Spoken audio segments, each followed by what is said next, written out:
everybody, and welcome back to episode 2 of I Play 2. I'm Rob Adler, and this week our guest is figure skater Danielle Logano. And if you are familiar with the last name, that's because she is the sister of Joey Logano, the NASCAR driver. And Danielle, welcome to the show. Thank you so much. I'm glad to be a part of your show. I know you live near Charlotte, and Charlotte isn't a traditional figure skating market compared to, let's say, Minneapolis or Cleveland or something like that. How did you end up in Charlotte? Well, as you all know, Charlotte is NASCAR City. We grew up in Middletown, Connecticut. Because of my brother, everyone's starting to notice this talent that he had. And in order to pursue it, we had to move the family. We were fortunate that my father had a garbage company that he ran up in Connecticut and he sold that out. So we were able to make this big move down here. This is why we are in Charlotte and we're trying to grow the skating in this area. It was worth moving down for sure. In terms of your career, how did moving to Charlotte impact you? So while it was good for Joey and his burgeoning career, accessibility to possibly rinks and coaching and things like that may not have totally been there. How were you able to go about getting what you needed to become successful? So it was interesting. We moved to Atlanta first, actually, because there wasn't a training facility in Charlotte at that current time. The family it started to be split, right? Because Joey would travel with my father on the weekends to the races, and then my mom would travel with me with competitions. And it just started to get hard on the family. We looked into skating rinks in Charlotte, and my dad was open to finding a new business to get into. We went to an ice rink here in Pineville. You never know who you're going to run into. And we met some people that were interested and started talking about building an ice rink. And it happened to be that my dad, Tom, was just there at the right time. It's like, maybe this is something that would be worth looking into. Well, 2 years after that, now we own and run Extreme Ice Center in Indian Trail, North Carolina. And I wasn't at the point where I wanted to work there. Like, I still wanted to pursue my skating career and coaching and stuff like that. So ironically, a show producer wanted to come and host auditions out of our rink. And I was like, oh, I didn't even know there were like ice shows all around the world except for Disney on Ice.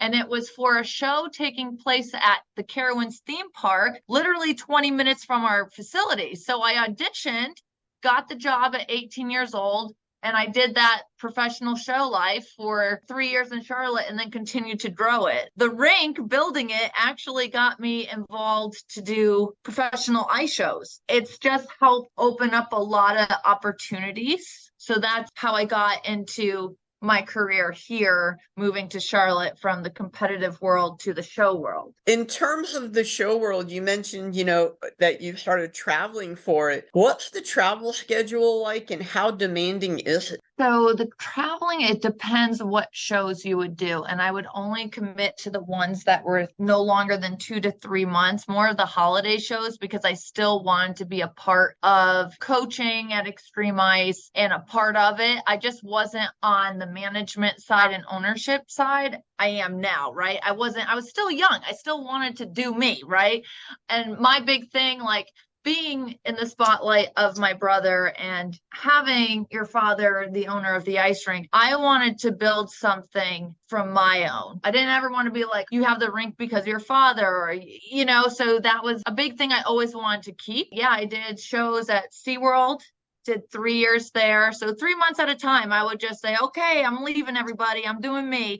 How did that leaving and travel help you build your own identity and your own brand? It made me work harder. I was able to prove myself, right? Like I proved myself to the point where I was able to start my own company and build something for me. Fast forward a few years down the road, I started my own business with Logano Power Skating. And that's a whole different chapter of my life that I directed to. And then same thing with the shows. Now I'm on the production side of things. We'll get back to the power skating a little bit later. With SeaWorld, what was it like being a participant as opposed to most people who go and see and watch everybody do things? I love performing. I think that's just like my creativity side coming out. I always enjoy performing for an audience. It pulls a whole different side out of me that people don't see. I'm a completely different person when you have me in front of an audience on the ice. But if I have to speak in front of people, not my thing. But I don't know, it's just something that I love to do. I didn't really enjoy the competitive world. I feel like, I would do good on practice ice and then I go out there to compete and I just blow it. So I think it was like the pressure. I'm bringing people joy around the holidays. To me, if you can do something that you enjoy and help others, keep doing it. When you were performing at SeaWorld, is there like a specific memory that you look back on and you just kind of smile and you say, yeah, you know what? That was definitely fun. Every show I did, just that the bow line and seeing everybody and clapping, like the venue was absolutely beautiful. It was like this huge venue outside with the beautiful lake behind you, and you're skating outside to the Christmas spirit. And every show is just like, wow, just like, this is why I do this. You make so many great connections. And the friendships that I've made through this, I still have, 10 years later. And now it's awesome because 10 years later, I'm on this production side and everyone's coming together and everyone wants to be involved. And so it was the best thing that I could ever have done. Like I didn't go to college, so I didn't get that college life. Show life was more of my college side, bringing my side out of me that I didn't share anywhere else. In a way, it's similar to a fraternity or a sorority where there are things you experience with them that you don't experience, that you can't experience or get that experience anywhere else. No, you're dead on. I mean, you can be yourself. You don't have to hide who you are. You're doing what you love to do. So I think it's so important if you can still do it. Doesn't matter how old you are. I mean, if you still got it, then do it because life is too short. Taking a step back and going back to being in Connecticut for a moment, how did you get interested in skating? That's a funny story. So nobody in my family skates. Nobody in my family races cars. So the funny thing about how this all happened, how we chose our sports, is just so random. My mom was actually taking learn to skate classes. The last one, I would go and watch her in the stands, and she fell and hit her head.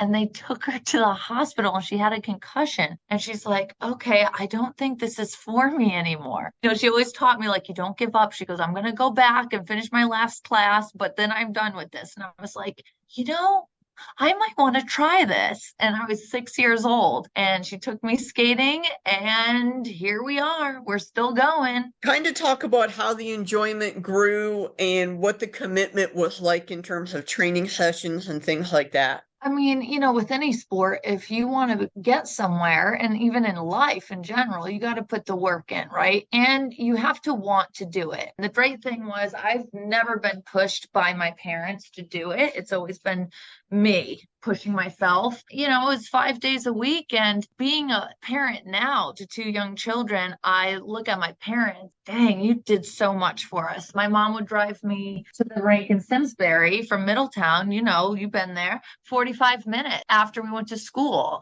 I put in 2.5 hours there. Then we moved to Atlanta. I was doing the freestyle and then I tested out to my senior and I got interested into doing ice dance. We flew somebody in from Ukraine. I had a partner. We went through there. Like, it's a lot of commitment, dedication. When we moved down south, it was hard to get into a school because there was a waiting list. And a big thing with that was, okay, we might have to direct our attention to homeschool because how are we going to get somewhere in our career with the limited time? And, homeschool wasn't big back then. We did online schooling. So we would do our schooling in the morning, go to the rink for 2 hours, come back home, do more schooling, go back for another 2 hours. Then you have your off ice, your ballet, and on and on and on. For people like me and many of the listeners, can you talk about the difference between ice dance and figure skating? Because they're two separate events. The figure skating freestyle event is when you're solo and you're out there performing jumps, spins, footwork. Pairs is when you have a partner that lifts you above your shoulders. Ice dance is more like dancing on ice, and the guy can only lift you below the shoulders. In terms of making the transition from pairs to ice dance, was it much of an adjustment? I went towards ice dance because I'm tall and I could not do pairs. I'm too tall. No one could lift me above their heads. And then I had hip issues. I've had two hip surgeries. So ice dance was a little bit better on my body. Let's put it that way. But it was more like performance wise. And it was nice to have a partner to do it with. I love the speed of skating and the edge quality.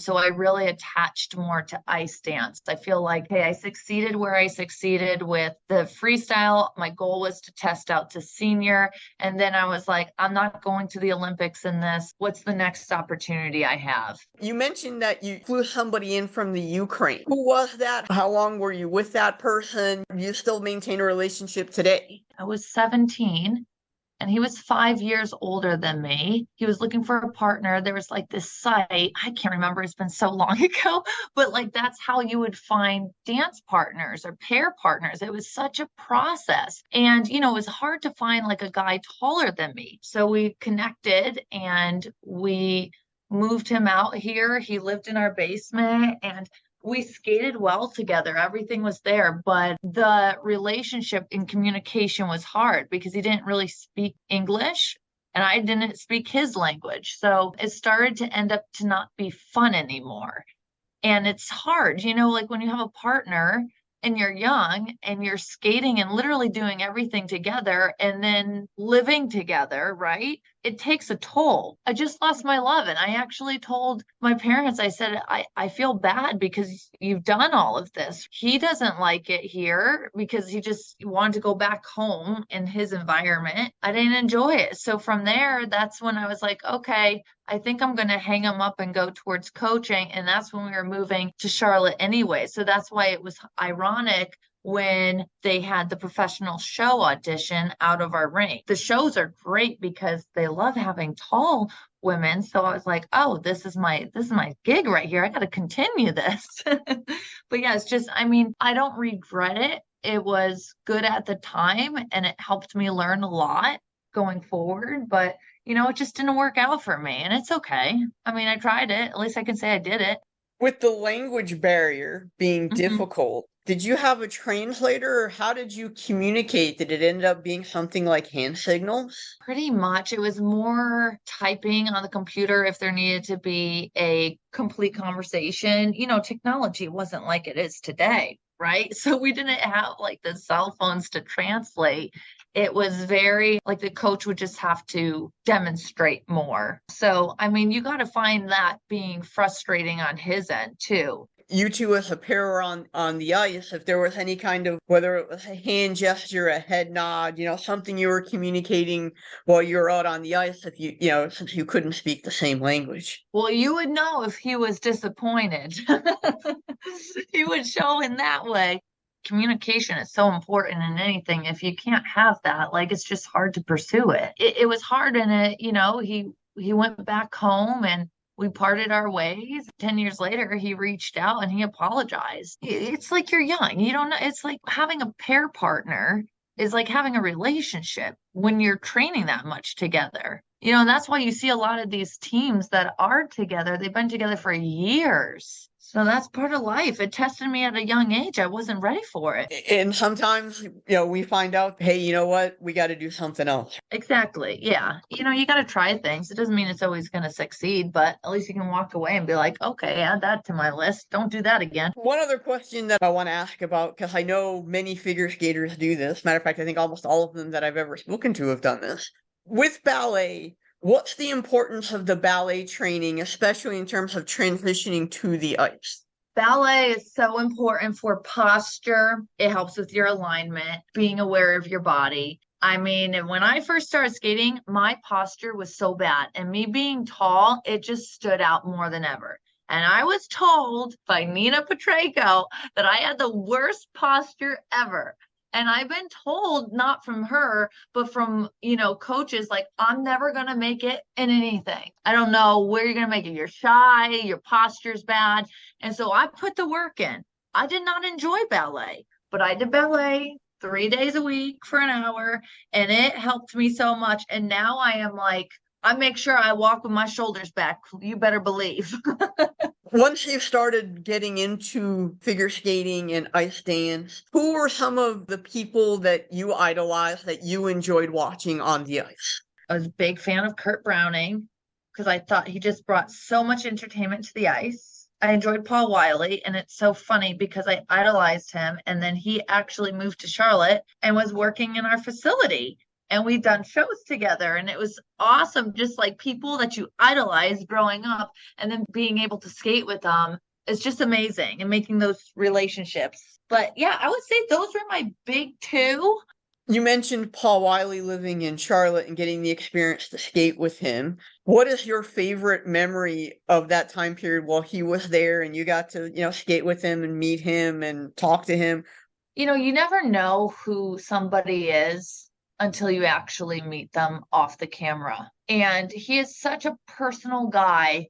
And he was always such a fan of whatever I ended up doing with my life. Always made me feel I was doing the right thing and proud of me. And it's kind of cool to see somebody that you always looked up to be like, go pursue your dreams.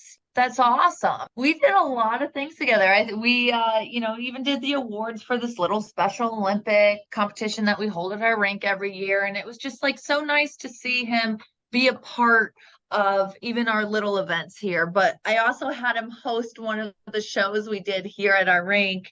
And he just wings it. I love him. He's great. He's real. And I really respect that when you meet famous people like that, because most don't give you the time of day. So when people do, it really sticks with you for the rest of your life. Your brother Joey spent some time on the ice and played a little hockey before getting into his motorsports career. I got to ask you, as kids, who's the better skater? Oh my gosh. Well, you know the answer to this one. Come on.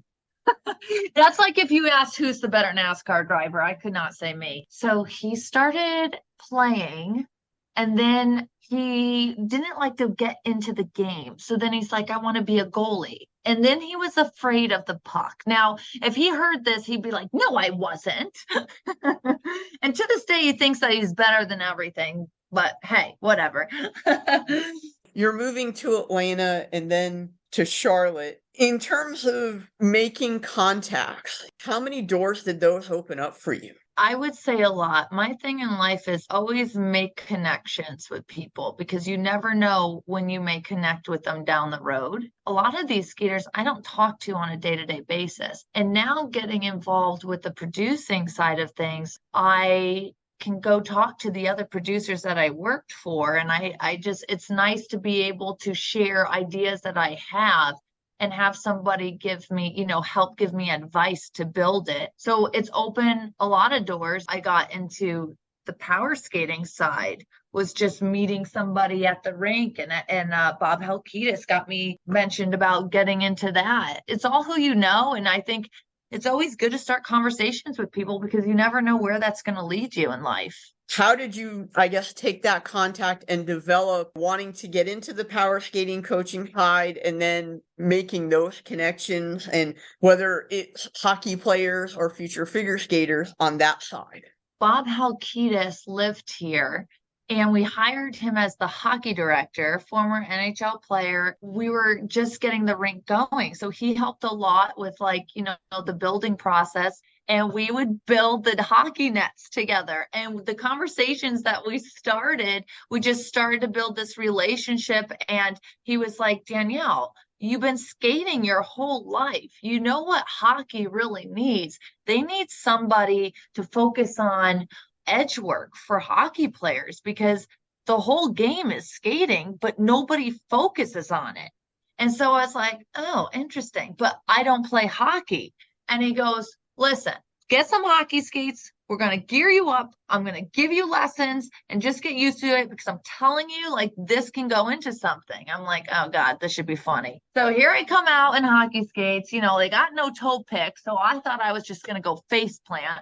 I feel when you coach power skating for hockey players, you have to wear hockey skates to relate to a player skating because there is no comparison between a figure skate and a hockey blade. So I began to have some lessons with him, and then I would go out there on myself, like, an hour a day, and I would practice on hockey skates to see, oh, this is how I can teach, a crossover to get more speed out, or a stride, extend through your toe. And I started to build this. I went to a local team here, youth kids, and I was like, hey, I went to the coach. I said, can you let me try to go out there and do maybe just a 15-minute power skating class?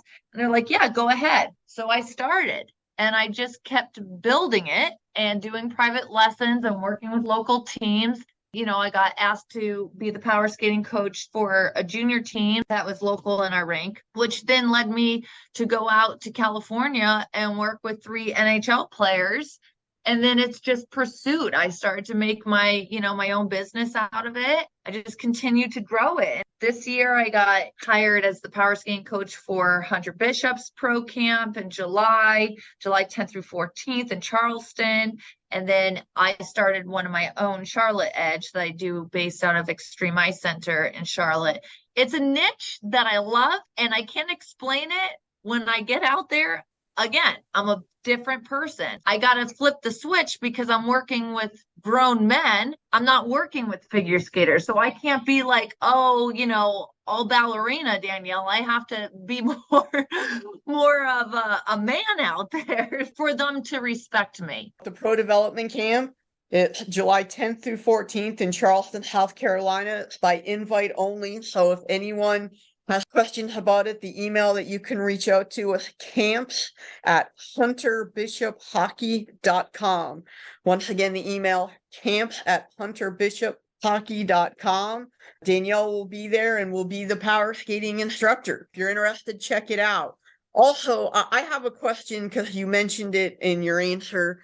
What's the difference, without getting too technical if possible, between a hockey skate and a figure skate blade? So a hockey skate is mainly just a rocker. So there's no toe pick. You're more balanced on the ball of the blade. A figure skate has the toe pick. So if you lean too much forward, you're going to hit your toe pick, right? Like, you still have a rocker, but your weight shift is completely different. So you can't really push all the way through your toe when you figure skate, because you're going to keep digging into the ice. With hockey, you can fully extend through your toe. And that's what I mainly specialize in with the players, is working on their stride, because it's a lot of extensions and they're just used to, let's just go fast and run. So I try to elongate every push that they do and try to show them where they can add speed, how they can get out of the turn faster. I absolutely love it. And it's cool when you work with these guys at the high level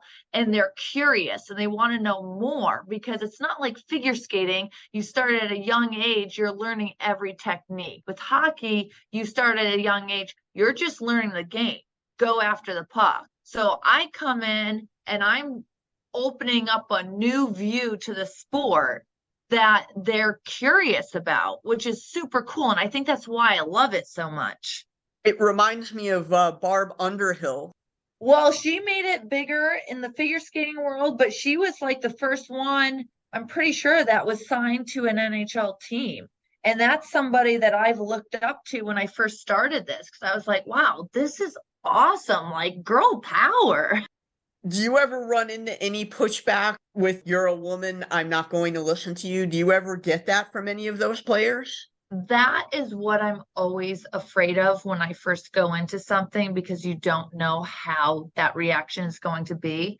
But knock on wood, I have never had that happen before, because when I go in there, I start it and I'm assured of what I'm coaching. So I think they respect me more also because I'm in hockey skates. I'm not out there in figure skates. So like, I'm trying to relate to them as much as I can. I worked with one team, an SPHL team, and I went out there. At first, you could just tell, oh, what did you hire? Like, what is this? And I was like, okay, well, I'm not going to have it. You know what I mean? And it's like, you have to just flip the switch. And then by the end, they were like, oh, damn, you really worked me hard. It's not a game when I go out there. Luckily, I have great respect in the sport. And I think it's cool that hockey and all sports now are starting to involve more women. A whole new world we're living in. Who are the three NHL players that you worked with? I worked with Kevin Miller, Shane Harper, Kendall Coy. She played for a USA team. Worked with Nick Paul, who's currently playing for Tampa. Yeah, as a Toronto Maple Leaf fan, Nick Paul kind of his name is mud right now. Nick Paul scored a couple of big goals now I for know. I was like, oh, that's probably awkward. Great guy, uh though. Great guy. what is the feedback that you get from them? Like what do they tell you afterwards? Have you heard of Eric Nystrom? Of course. Okay, so I also worked with him. I forgot to add him to the list. He was probably the one that was the hardest to like respect me at first. And he was getting so mad, yelling the F bomb the whole lesson. I'm like, oh my gosh, what is this? And then it turned out to be at the end, I'm just frustrated because I can't do it. And it's literally something so simple and I can't do it. And it pisses me off. And it was so funny to me because sometimes I'm like, are you mad at me? But they get so frustrated, these big guys, because you're challenging them in a way that they're not used to being challenged. And you're bringing the skating back to a basic level, picking at every technical, situation that they get frustrated that they can't do it. So it's cool that they'll come to me and they're like, I'm mad, I can't do it. How can I fix this? And then always after a session, they'll find me and be like, what exercises can I do to improve? What can you re-explain? And to me, that's when I'm like, that's awesome. I'm doing my job. This is what I want. Did he reach out to you afterwards and say, you know what, this is how you helped my game? He did it, but Kevin Miller did, and that was pretty cool. You can reach out anytime and they will respond, which is so awesome. It's like, it's hard with these guys because it's not like a consistent thing. It's like a week here or a few days there. I don't live in California. I would have to move to California. So it's either they come out to me or I work with them for a camp. The camp in July in Charleston, I'm able to bring my whole family, which is awesome. But I mean, if there's opportunities where I can just go for a few days, I can do that. I can't do shows for 3 months anymore and stuff like that. Those days are over. Being a mom, how hard is it to manage your schedule of coaching, working with the rink, producing shows, and being a mom? The hardest thing I've ever done in my whole life. No one ever told me that being a mom would be the hardest job. It is the most rewarding job, but it's so, so hard. And I have this struggle every day because I have so many things that I want to do. And when I start something, I want to put my 100% in. But I can't get to these things as fast as I'm used to because the baby will start crying or the 2-year-old needs me. And I'm like, sorry, guys, I'll be back because at the end of the day, they come first. But boy, I sign myself up for everything. I come up with these ideas. I'm like, okay, we're doing this and this. And I go, when am I going to find the time? Like, when am I going to sleep? Thank God for coffee. So how often are you able to get to the rink? Are you able to do it every day or is it a couple times a week? Like, how does that work? So I'm very fortunate that I can work from my phone most of the time, and I've hired, good people where I can delegate work to. I have my 8-month-old baby in the office next to me, and I called my employee upstairs to be like, "Hey, she may wake up from her nap. Can you check on her?" I'm just so lucky that I have amazing people around me that are so willing to help to make sure that I have that time. But I try to, find 2 to 3 hours in my day to dedicate to whatever I need to dedicate to. I get a lot of my work done either early morning or after I put the kids down around 8 and I'll work until 11 or whenever I need to. And you got to make it happen, right? I mean, this is life now. I love it, but it definitely adds more, more of a challenge because I don't have those 8 hours a day to focus on something that I need to have done in a short amount of time. It's my new chapter and I can't complain. I'm loving it. And I think it's important to have your kids see you work, and create and bring them to work with me. And my son will drive his mini Zamboni around the ice rink. I got him working here. I love that. You don't need a Zamboni driver, you have one. That's right. How hard was it after you had your first child to get back on the ice, just to get back in the swing of things? If you know me, I don't sit down.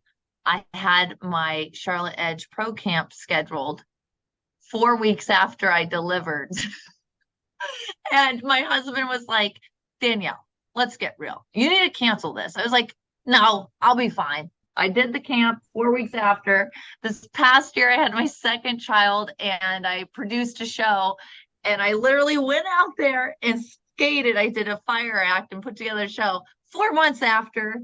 I was like, nothing's stopping me. I'm not going to be that mom where I'm like, now I'm a mom. I need to hang them up. I can't be creative. I can't do what I love. I feel like it's so important as a parent to continue to do what you love so you don't lose you. You're doing what you love while you're raising the children you love.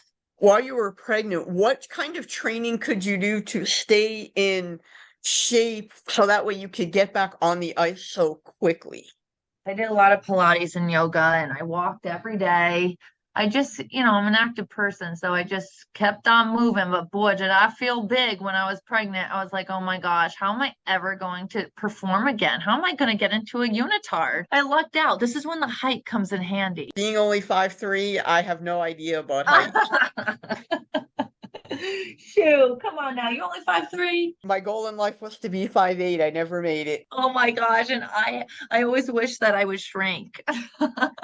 You said something about a fire act, and I actually did watch a short YouTube clip that had that. How does one practice that?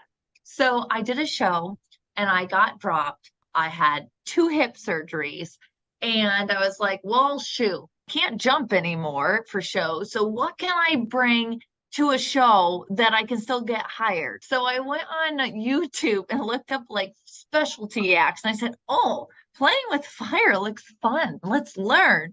And I bought the fire fans and I literally taught myself how to play with fire in my backyard. It's so much fun. It's a whole different world playing with fire. So that's something I still do too. I'm like, throw it on me. Let's try.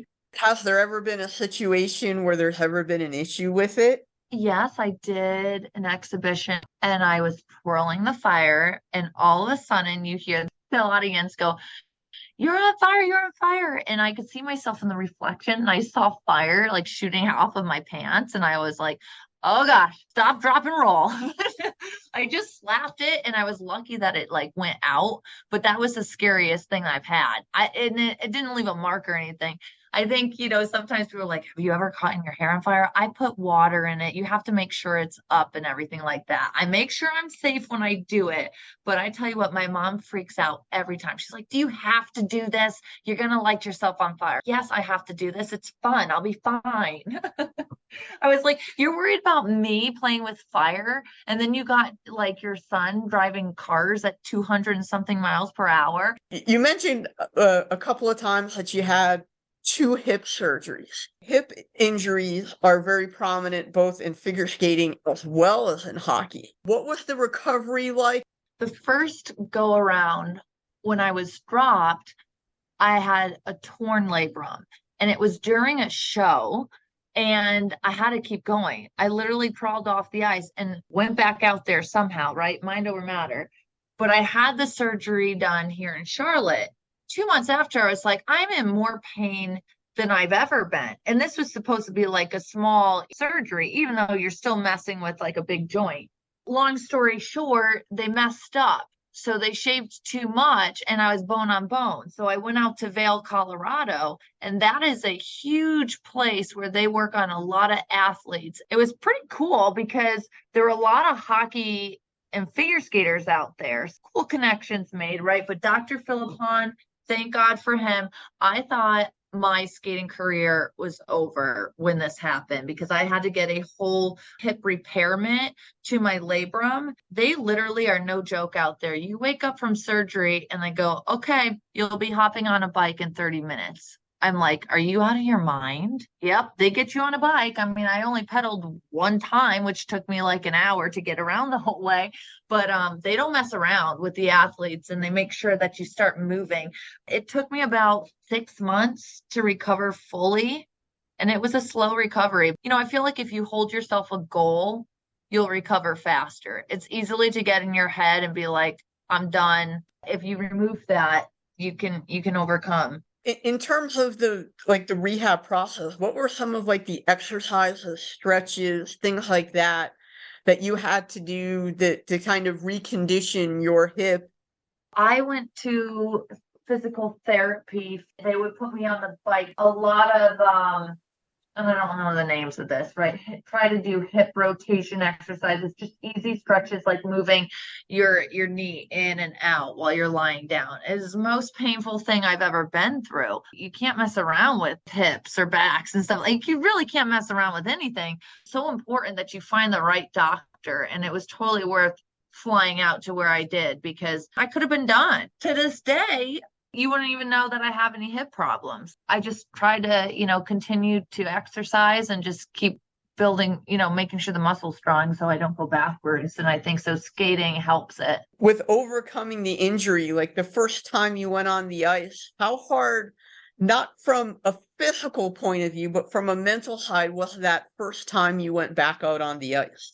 It was interesting, let's put it that way, because I was scared to even stroke, because you're like, oh my gosh, it's going to catch you, it's going to hurt so bad. And so I literally had to start at a slow pace, just doing basic stroking and crossovers and just to kind of like get comfortable again. I mean, that took a good 2 months, just to do that, trying to keep my mental right and day by day. When communicating to players and figure skaters, how do you help them mentally get through an injury? I am a coach who likes to build a relationship with my students so they feel comfortable to share where their mind is at. If they are coming out of a injury or not knowing where to go in the direction of their sport, I just try to give them positive feedback. And I'm like, you got this.